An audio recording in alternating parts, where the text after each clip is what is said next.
मेरे नबी ने फरमाया हर एक की दुआ कबूल होती है, लेकिन उस रात में भी कुछ बंदे ऐसे हैं कि उनकी दुआ ना उस रात में भी कबूल नहीं होती। या रसूल अल्लाह वो कौन है? मेरे नबी ने फरमाया जो अपने दिल में कीना रखता है ना, जो अपने दिल में हसद रखता है, उस रात में अल्लाह ताला ऐसे बंदे की दुआ कबूल नहीं फरमाता है। अब आप मैं बताता जाता हूं और आप चेक करते जाइएगा अपने आप को कि हमारे अंदर ये बीमारी तो नहीं है। हसद क्या है? हसद, हसद उस चीज को कहा जाता है जैसे मिसाल के तौर पर किसी बंदे ने कार खरीदी और पड़ोसी ने देखा, देख करके सोचने लगा इसे क्यों मिल गई, ये तो मुझे मिल जाती। फरमाया गया जहां ये ख्याल आए ना तो समझ लेना तुम्हारे दिल में हसद जन्म ले रहा है। और मेरे नबी ने फरमाया हसद एक ऐसी बुरी बीमारी है, सरकार फरमाते जिसके दिल में हसद आ जाता है ना तो फिर हसद नेकियों को ऐसे खा जाता है जैसे आग सूखी हुई लकड़ी को खा जाती है, ये हसद। और फरमाया जिसके दिल में हसद होता है अल्लाह ताला ऐसे बंदे की दुआएं कबूल नहीं करता है। और दूसरी बात मेरे नबी ने इरशाद फरमाई इस रात में अल्लाह ताला वालिदैन के नाफरमान औलाद की भी कोई दुआ कबूल नहीं फरमाता है। अब चेक करते जाइएगा, आज ना शब बारात आती है, उससे पहले स्टेटस लगाना शुरू हो जाते हैं। कभी व्हाट्सएप पे लगाया जाता है, कभी फेसबुक पे लगाया जाता है, कभी गैरों से माफी मांगी जाती है, उनसे माफिया मांगी जाती है जिन्हें कोई जानता भी नहीं है, खुद से जिन्हें पहचानता भी नहीं है, उनसे बड़ी माफी मांगता है। मैं कहूंगा मेरे अजीज इनसे तो तूने माफी मांग ली, जो वालिदैन का दिल दुखाया हुआ है उनसे कब माफी मांगेगा? जबकि मेरे नबी ने फरमाया रिदर रब्बी फी रिदल वालिद व सख्तुर रब्बी फी सख्तिल वालिद। सरकार फरमाते हैं अगर बाप राजी है तो खुदा राजी है, और बाप नाराज है तो खुदा नाराज है। अगर बाप को नाराज किया हुआ है, एक शबे बारात नहीं हजारों शबे बारात तेरी जिंदगी में आ जाए, हजारों शबे कदर तेरी जिंदगी में आ जाए, और मोहल्ले की मस्जिद में नहीं खाने काबा में जाकर के अपने सर को सजदे में रख दे और रगड़ रगड़ करके मर जा। सरकार ने फरमाया एक सजदा भी अल्लाह की बारगाह में कबूल नहीं होगा। जरा हम सोचें क्या इस बीमारी में तो नहीं है? आज कितने वालिदैन को खुदा की कसम मैंने रोते हुए देखा है।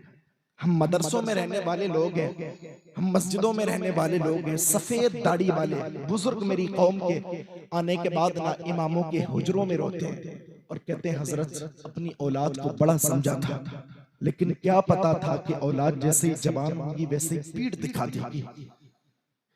कहते हैं अपने बेटे को बहुत चीजें लाला करके देता है, बीबी के भी हर एक डिमांड पूरी करता है, लेकिन 4 महीने से मुझे खांसी है, कभी मेरी दवा को नहीं पूछता है।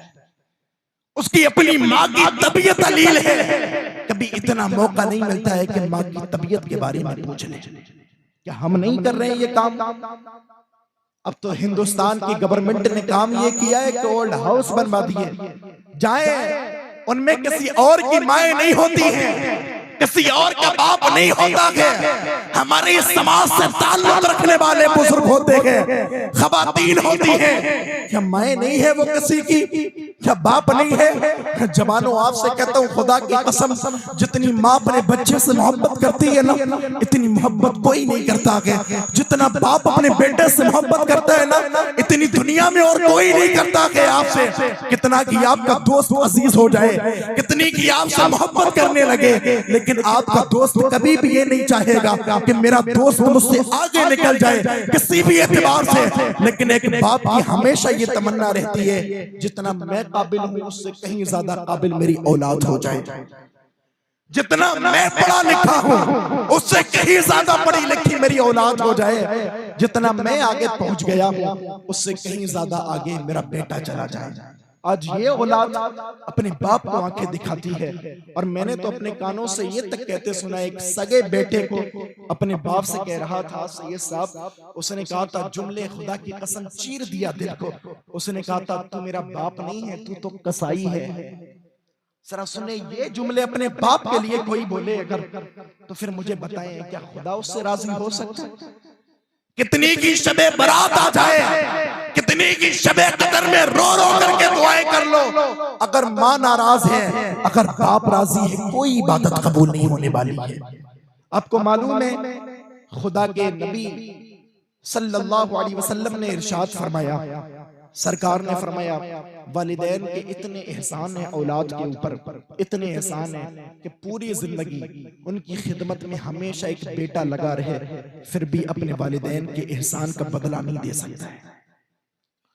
ये हालात, ये तालीम मुस्तफा है। लेकिन जरा देखिएगा, सोचिएगा कितने के लोग ऐसे इस महफिल में बैठे होंगे जो यहाँ तो सर हिला देंगे, लेकिन 8-8 दिन से बाप से नहीं बोले, 1-1 महीना हो गया माँ के कदम नहीं पकड़े गए।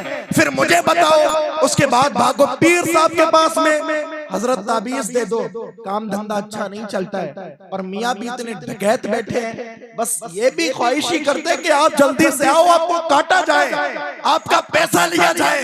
मैं कहता हूँ पीर साहब के हाथ चूमने से पहले, मुफ्ती साहब के हाथ चूमने से पहले, आलिम साहब के हाथ चूमने से पहले, इनसे दुआ ताबीज लेने से पहले अपनी माँ के कदम पकड़ ले। अपने बाप को जो नाराज कर बैठा है उसकी दहलीज पर आ जा, आने के बाद कहते ओ मेरी माँ मैंने तेरे दिल को दुखाया है, और मेरे बाप मैंने तेरे दिल को दुखाया है, तुझे बड़ी तकलीफ दी है, कभी तुझे सताया है, कभी तुझे नाज़ेबा कलिमात तेरे सामने कहे गए, कभी मैंने ज़बान के जरिए से तुझे तकलीफ पहुंचाई है, कभी मैंने हाथों के जरिए से तुझे तकलीफ पहुंचाई है। ओ मेरी माँ, आज तेरा बेटा आकर के तेरी बारगाह में अपनी खताओं की माफी चाहता है। ओ खुदा की कसम खा के कहता हूँ, ये माँ इतनी मोहब्बत करती है, ये बाप अपने बेटे से इतनी मोहब्बत करता है, सिर्फ पैर पकड़ के कहना तेरा काम है और माफ कर देना वालिदैन का काम है। आओ तो सही, मांगो तो माफिया। फरमाया गया कि वालिदैन के गुस्ताख को ना रब्बी माफ नहीं करता। अगर जहन हाजिर हो तो रखो एक बात, हजरत मालिक इब्न दीनार बहुत बड़े अल्लाह वाले, नाम सुना है आपने? मालिक इब्न दीनार बहुत बड़े अल्लाह वाले, इतने बड़े वली कि आप सिर्फ वली नहीं बल्कि वलीगर थे। वलीगर उसको कहते हैं जो दूसरों को भी खुदा का वली बना देता है। कहते हैं मैं हज करने के लिए गया, जरा सोचिएगा वालिदैन का गुस्ताख बेटा हो जाए ना तो फिर कुछ भी कबूल नहीं होता। कहते हैं मैं हज करने के लिए गया, मेरे दिल में ख्वाहिश जागी कि मैं इस वक्त में मक्का शरीफ में हूँ, हज का मौसम है और हुज्जाजे किराम आ रहे हैं, तवाफ कर रहे हैं।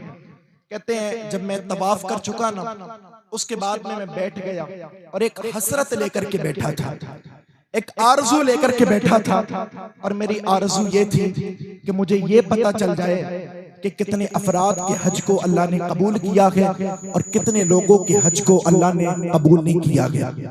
कहते ये ख्वाहिश थी, ये दिल में तमन्ना जन्म ले रही थी कि मुझे इल्म हो जाए। कहते हैं बस इसी नियत के साथ शब हुई और मेरी आंख लगी तो ख्वाब में किसी आने वाले ने मुझे बताया और उसने कहा था मालिक इब्न दीनार सबके हज को अल्लाह ने कबूल कर लिया गया, लेकिन एक फर्द के हज को अल्लाह ने कबूल नहीं किया गया।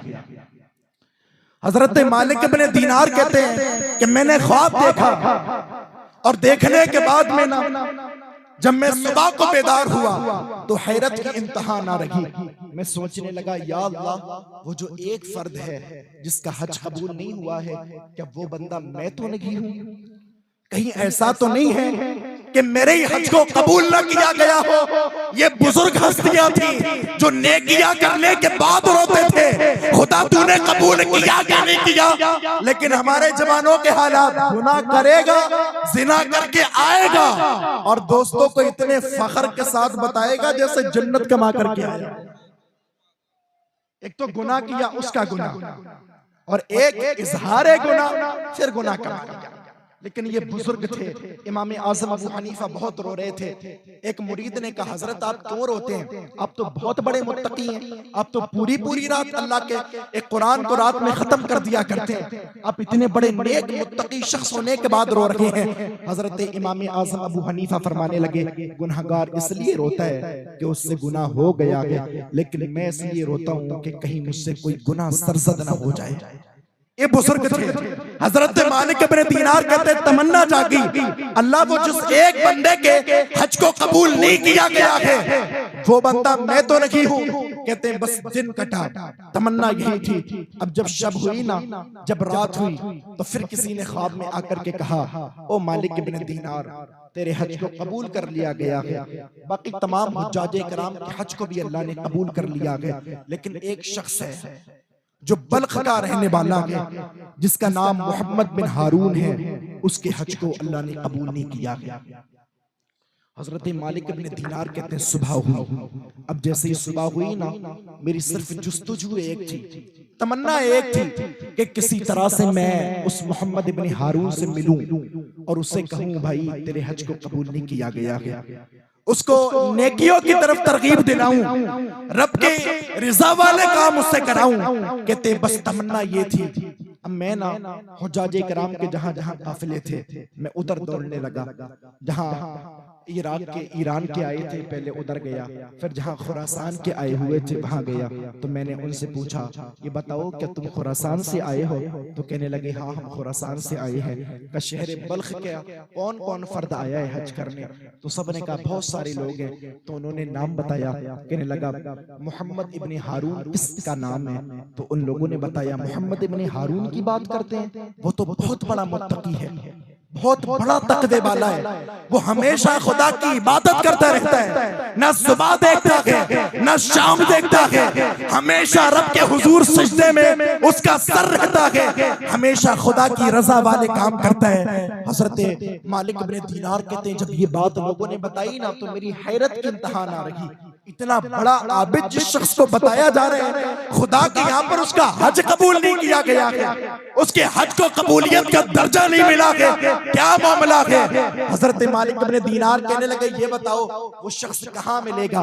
तो किसी ने कहा मक्का की पहाड़ियों में चले जाओ, वहां पर वो इबादत करता होगा। हजरत मालिक इब्न दीनार कहते हैं जब मुझे लोगों ने बताया ना तो फिर मैं मक्का के गार में को चला गए और मैंने वहां जाकर के देखा मोहम्मद इब्न हारून मुझे कहाँ मिलेगा। कहते हैं बहुत सारे लोग इबादत कर रहे थे, लेकिन किसी की इबादत का तरीका कुछ था, किसी की इबादत का तरीका कुछ था, लेकिन मैंने देखा है एक शख्स है जिसका हाथ कटा हुआ है, अल्लाह अकबर, उसके हाथ की हड्डी में जंजीर पड़ी हुई है और वो हाथ पेट से बंधा हुआ है। हजरत मालिक इब्न दीनार कहते हैं मैं समझ गया हो सकता है यही वो बंदा हो जिसका नाम मोहम्मद इब्न हारून है। हजरत मालिक इब्न दीनार कहते हैं मैं उस शख्स के पास गया ना तो मैंने क्या देखा है, वो अल्लाह के हुजूर नमाज पढ़ लगा है, उसका सर सजदे में रखा हुआ है। मैं सब्र करने लगा, मैं सोचने लगा कब ये बंदा अपने सर को सजदे से उठाएगा, कब मैं इससे बात करूंगा। हजरत मालिक इब्न दीनार कहते हैं जब उसने सलाम फेरा है और मेरी तरफ मुखातिब हुआ मैंने उससे सलाम किया, उसने सलाम का जवाब दिया और सलाम और जवाब के बाद में उसके बाद हमारी जब बातचीत शुरू हुई ना तो उसने कहा था बताएं किस लिए आना हुआ है। हजरत मालिक इब्न दीनार उसको देखते जा रहे हैं, इतना मुत्तकी शख्स है, इतना परहेजगार शख्स है, लेकिन अल्लाह ने इसके हज को कबूल नहीं किया है। आखिर वजह क्या है? हजरत मालिक इब्न दीनार कहते हैं अब मेरा दिल तो नहीं चाह रहा था कि मैं इससे कहूं, लेकिन फिर भी वह वजह मजबूरी मैंने उससे कह दिया। मैंने कहा आप ही का नाम मोहम्मद इब्न हारून है? उसने कहा हाँ मुझे ही मोहम्मद इब्न हारून कहा जाता है। हजरत मालिक इब्न दीनार कहने लगे हैं मैं तुझे एक बुरी खबर देना चाहता हूँ, लेकिन सुनने के बाद में अफसोस मत करना, सुनने के बाद में गमज़दा तो नहीं होगा। उसने कहा जरा बताएं तो सही आप क्या बताना चाहते हैं? हजरत मालिक इब्न दीनार फरमाने लगे हैं खुदा ने सबके हज को कबूल किया है लेकिन तेरे हज को कबूल नहीं किया गया है। इतनी बात को सुनना था। हजरत मालिक कहते हैं उसने मेरी इतनी बात को सुना के और सुनने के बाद में ना घुटने पकड़ने के बाद जमीन पर बैठ गया और बैठने के बाद कहने लगा वो मोहम्मद इब्न हारून से पूछने वालों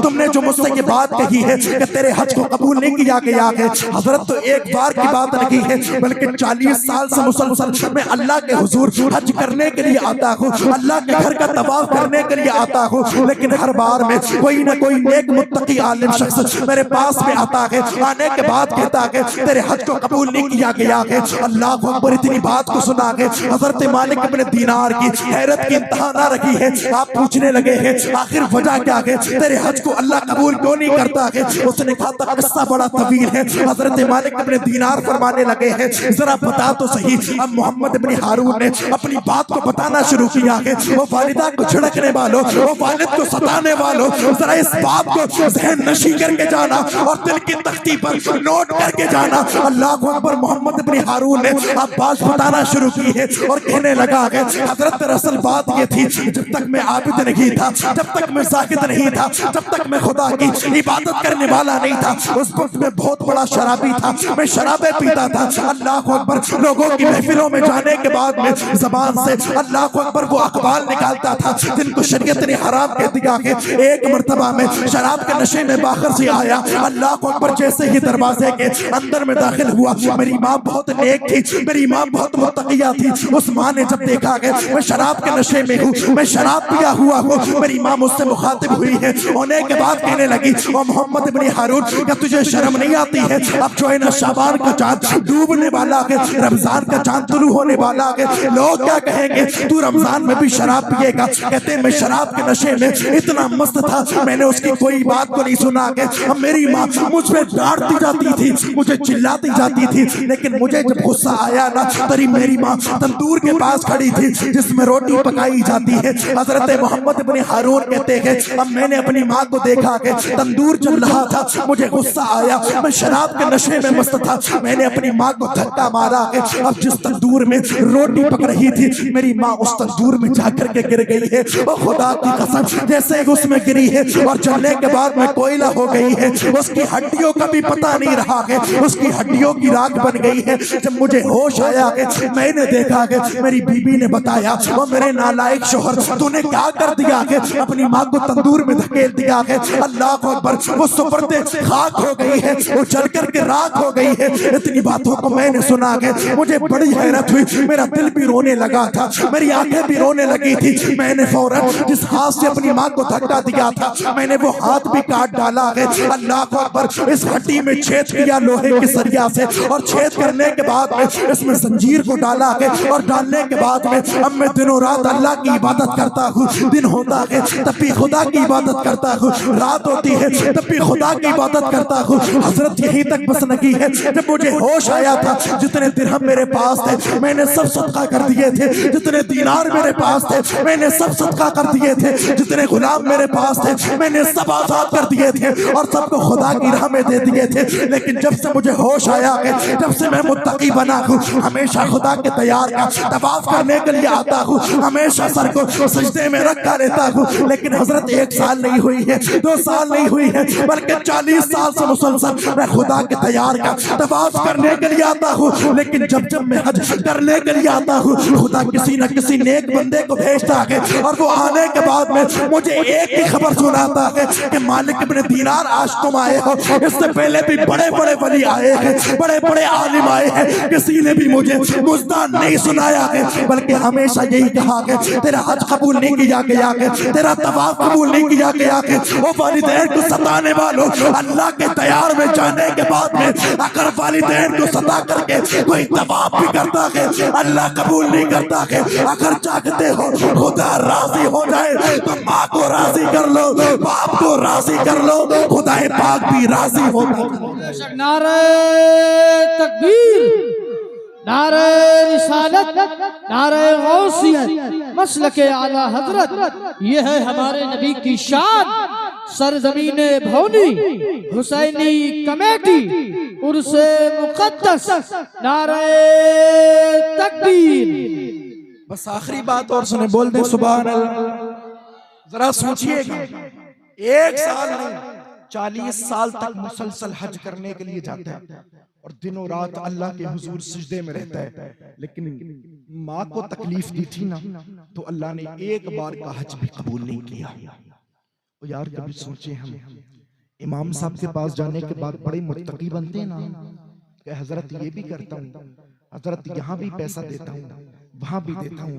और यार दूसरों को देने से पहले कभी ये सोचा है कि मेरी माँ जो बीमार है, जिसे दवा की जरूरत है, कभी मैंने उसको दवा भी ला करके दी है क्या नहीं दी? मेरा बाप जो खांसता रहता है, उसको कभी मैंने एक सिरप भी ला करके दिया के या नहीं दिया? आज जमाने वालों को दिखा करके कभी 10,000 सदका करता है, कभी 15,000 देता है, और मैं कहता हूँ आग लगे तेरे 15,000 में। अगर तेरी दौलत से तेरी माँ का भला नहीं होता कि तेरे बाप का भला नहीं होता तो कुछ भी कबूल नहीं होने वाला कि खुदा की बारगाह में अमल जब कबूल होगा जब तेरी माँ तुझसे राजी हो जाए, वरना कोई अमल अल्लाह की बारगाह में कबूल नहीं होने वाला है। तो सोचिएगा, ये बड़ी अजीम रातें दी अल्लाह ने, शबे बरात जैसी, शबे कदर जैसी, शबे मेराज जैसी, लेकिन कितना बदबख्त है वो शख्स जिस शख्स की इस रात में भी दुआएं कबूल ना हो। फरमाया गया वालिदैन का गुस्ताख अगर कोई हो जाए तो अल्लाह इस रात में भी उसकी कोई दुआ कबूल नहीं करता है, कोई इबादत कबूल नहीं करता। और फरमाया गया जो बंदा दुनिया में रहने के बाद ना तकब्बुर करता है और शराब नोशी का आदी होता है, फरमाया गया ऐसे बंदे की भी अल्लाह कोई दुआ कबूल नहीं करता है। न शराब के आदी बंदे की दुआ कबूल होती है, न तकब्बुर करने वाले की। हम जरा सोचे कितने हमारे जवान ऐसे जो बियर के नाम पे शराब पीते हैं, जो अफीम के नाम पे नशा करते हैं, जो सुल्फे के नाम पे नशा करते हैं। और मैं कहता हूँ नाम बदलने से उसकी असल खत्म नहीं होती है। नशा नशा होता है चाहे शराब के जरिए से किया जाए या फिर इंजेक्शन के जरिए से किया जाए। मेरे नबी ने मुतलकन नशे को हराम फरमाया है और फरमाया गया ये नशा जो है ना, ये एक ऐसी बुरी बीमारी है, इसको मेरे मुस्तफा ने उम्मुल खबाइस कहा है, सारे गुनाहों की माँ बताया है। और जब बंदा इस नशे में चूर हो जाता है तो फिर उसे माँ माँ नजर नहीं आती, बहन बहन नजर नहीं आती, कभी बीवी को माँ समझ लेता है, कभी माँ को बीवी समझ लेता है। और इसीलिए मेरे नबी ने कहा शराब से बच के रहना। बल्कि कुरान में अल्लाह ने फरमाया जब शराब के नशे में होता तो फिर नमाज के करीब भी मत जाना, खुदा की इबादत के करीब भी मत जाना। आज देखे ना कितने जवान ऐसे हैं जो कहीं दूसरे प्रदेश में जाते हैं, जाने के बाद में ना इनकी बाकायदा एक पार्टी होती है। अगर कोई नया फोन लेकर के आता है तब पार्टी, नई बाइक लेकर के आता है तब पार्टी होती है। और उस पार्टी के नाम पे बियरें पी जाती हैं, उस पार्टी के नाम पे शराबें पी जाती हैं। और तुम्हें किसने बता दिया है ये गैरों वाला तरीका क्यों राइज किए हुए हो? अगर पार्टी ही के नाम पे कुछ करना है ना तो दस्तरखान सजा ले, अच्छे अच्छे पकवान रख दे और रखने के बाद में दुआ कर दे मालिक तूने मुझे दिया, मैंने तेरे वलियों के नाम पे फातिहा लगवा दी और खुदा की कसम अगर कबूल हो गई ना तो अल्लाह तेरी दौलत में और बरकतें अता फरमा देगा।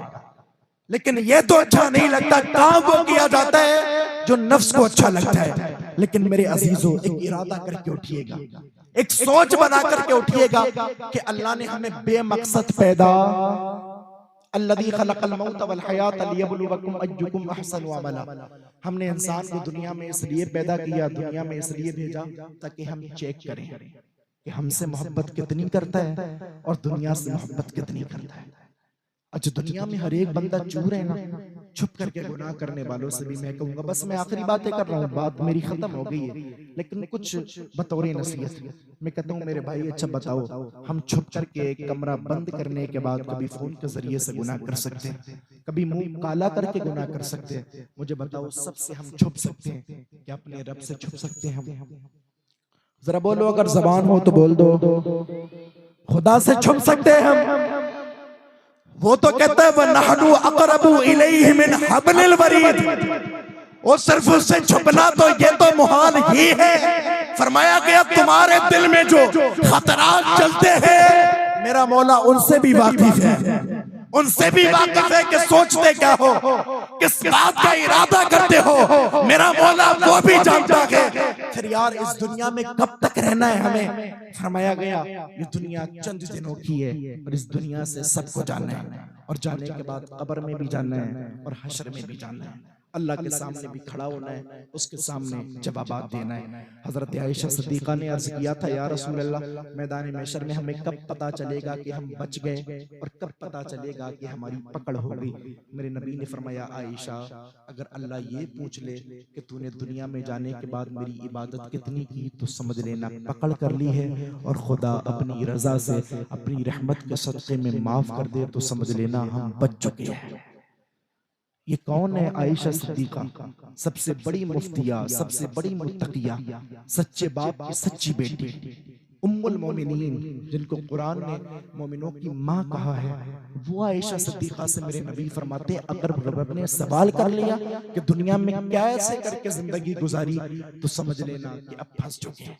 फिर मैं आपसे कहूंगा और खवातीन से भी कहूंगा, मेरी बहनों, अल्लाह ने जिंदगी दी है ना, बड़ी अनमोल है। दुनिया की हर नेमत ज़ाइल होने के बाद दोबारा मिल सकती है, लेकिन दुनिया की वाहिद नेमत ये जिंदगी ऐसी है जो अल्लाह ने पहली और आखिरी मर्तबा हमें अता फरमाई है। पहली और आखिरी मर्तबा, अब ना दोबारा पैदा करेगा ना दुनिया में भेजेगा, बल्कि फरमाया कब्र में जब अजाब दिया जाता है बंदे को, तो ये भी कहता है मालिक एक मर्तबा और भेज दे। खुदा की तरफ से आवाज आती है, एक ही मर्तबा भेज करके देख लिया है, अब दोबारा नहीं भेजा जाएगा, बस आखिरी मर्तबा जिंदगी मिली है और कब्र में जाना है। बहुत सख्त मंजर है, बहुत सख्त मंजर। वो हजरत मोहम्मद बिन यूसुफ कहते हैं, मैं गुजर रहा था, एक शख्स, एक नौजवान बड़ा परेशान था, तो मैंने उससे पूछा परेशानी की वजह क्या है। उसने कहा मेरे भाई का इंतकाल हो गया। मैंने कहा भाई का इंतकाल हो गया, कोई बड़ी बात तो नहीं, हर एक के भाई को जाना है, तुझे भी एक दिन दुनिया से जाना है, फिर रोता क्यों है। तो कहने लगा हजरत सिर्फ इंतकाल नहीं हुआ है, बल्कि मैंने देखा जब मैंने उसको सुपर्दे खाक कर दिया ना, जब मिट्टी लगा दी तो उसकी कब्र से आवाज आ रही थी, मुझे बचा लो। मेरे नबी फरमाते हैं कब्र में जाने के बाद कब्र या तो जन्नत के बागात में से एक बाग बन जाती है या फिर जहन्नम के घड़ों में से एक घड़ा बन जाता है। कहते हैं कि मुझे आवाज आई बचा लो, मेरा भाई था, मेरी मोहब्बत जाग गई, मैं कब्र खोदने के लिए आगे बढ़ा ना, तो आवाज आई गैबी, और उसने कहा था ये खुदा के राजों में से एक राज है, इसको मत खोलना। कहते मैं वापस पलटा, दोबारा फिर आवाज आई मुझे बचा लो। कहते मैं फिर कब्र के पास गया ना, मैंने उसकी मिट्टी हटाना शुरू की, आवाज आई अल्लाह के राजों में से एक राज है, इसको मत खोलना। वो जवान कहता है हुजूर, फिर मैं पलट गया, फिर मैं घर को आने लगा, मैं सोचने लगा अब मुझे नहीं हटाना है मिट्टी, अब मुझे नहीं खोलना है कब्र। लेकिन तीसरी मर्तबा इतनी बुलंद आवाज निकली है, ऐसी चीख निकली है, जब मेरे भाई ने मुझसे कहा था मुझे बचा लो, अब मेरी हैरत की इंतहा ना रही। अब मैं कब्र के पास आया, आने के बाद मैंने मिट्टी हटाना शुरू कर दी है। अल्लाह अकबर, अब आवाज पर आवाज आती रही, अल्लाह के राजों में से एक राज है, इस रात को फाश नहीं करना है। लेकिन कहते हैं मैं कब्र खोदता चला गया, मैं कब्र खोदता चला गया, मैं कब्र खोदता चला गया। जब मैं तख्ते तक पहुंचा हूं, फिर आवाज आई है कब्र को ना खोलो। कहते हैं जैसे ही मैंने तख्ता हटाया है, गौर से सुनिएगा आखिरी बात, कैसे जैसे ही मैंने तख्ता हटाया ना, तो तख्ता हटाने के बाद मैंने क्या देखा है, अल्लाह अकबर, मेरे भाई की पूरी बॉडी में आग की बेड़ियां पड़ी हुई है, आग की बेड़ियां। और फरमाया गया वो दुनिया की आग नहीं थी बल्कि जहन्नम की आग थी। इस दुनिया की आग का हाल ये है, अगर बंदे का हाथ जल जाता है तो सालन में हाथ नहीं डालता है, फिर चम्मच से खाना खाता है। फिर दुनिया की आग इस दिन में 70 मरतबा जहन्नम की आग से पनाह मांगती है। वो कहते हैं जैसे कि मैंने अपने भाई की बॉडी को देखा है, पूरी बॉडी पर आग की बेड़ियां पड़ी हुई थी। कहता है हजरत अब जैसे कि मैंने, मेरी मोहब्बत जाग गई, मैंने आग की बेड़ियां अपने भाई की बॉडी से हटाना शुरू की ना, अल्लाह अकबर, जैसे कि मैंने हाथ लगाया था, मेरे हाथ की चारों उंगलियां जल गई थी, मेरे हाथ की उंगलियां जली। और मैं वापस पलटा हूँ, उसने चादर से हाथ निकाल करके दिखाया था, उसकी चारों उंगलियां जली हुई थी। ये वजह क्या थी, उसको अज़ाब क्यों दिया जा रहा था? कुछ और वजह नहीं थी, बल्कि बात ये थी वो खुदा की नाफरमानी करने वाला था, वो खुदा के बातों के खिलाफ अपनी जबान चलाने वाला था, अपने अमल के जरिए बताने वाला था। वो खुदा के बंदो, अगर खुदा तौफीक देना तो जिंदगी वो मत पसंद करना जो दुनियादार वाली है, बल्कि पसंद जिंदगी वो कर लेना जो आशिक़े मुस्तफा वाली है। अगर जिंदगी गुलामों की तरह बंदा गुजार के जाता है तो कब्र को भी अच्छा कर दिया जाता है और हशर में भी उसको सुकून हासिल हो जाता है। अल्लाह ताला हम सबको ज़ारी बातों पे अमल करने की तौफीक अता फरमाए। जो भी दौरान गुफ्तगू हुए हो अगला माफ फरमाए। उनको रब्बे कायनात व मा अलैना इल्लल बलाग। अस्सलामु अलैकुम व रहमतुल्लाहि।